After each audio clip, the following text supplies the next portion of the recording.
আর শাপলা গণহত্যা সেই গণহত্যা যেই গণহত্যা লাশগুলো গুম করার মধ্য দিয়ে হাসিনা নিশ্চিতভাবে সাহস পেয়েছে মানুষরে লাশ গুম করে দিলে তারপরে রক্ত যদি সব পানি দিয়ে ধুয়ে দেয় তবুও তাকে করবার মতো এই বাংলার জমিনে কেউ নাই। এই সাহসে শাপলা থেকে জুগিয়েছিল আল্লাহর অসীম কৃপা।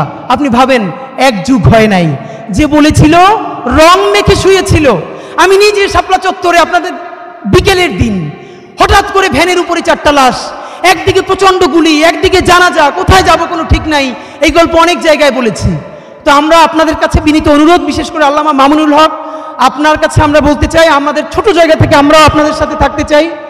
এর পরের প্রোগ্রাম আমরা দেখতে চাই গুলশানের ওয়েস্টিন অথবা কোনো 5 স্টার হোটেলে আপনারা শাপলার যত ডকুমেন্টেশন আছে, আপনারা অন্তত 51 জন শহীদের তালিকা দিয়েছেন, 51টা পরিবার, তাদের প্রত্যেকের ডকুমেন্টেশন ইংলিশে এবং আরবিতে করে যতগুলো এম্বাসি আছে প্রত্যেক রাষ্ট্রদূতকে দাওয়াত দিয়ে এরপরে 5 স্টার হোটেলে প্যারালালি ইংলিশে এবং আরবিতে ব্রিফ করতে হবে খুনি হাসিনা দিল্লির সহযোগিতায় কিভাবে বাংলাদেশে গণহত্যা চালিয়েছে।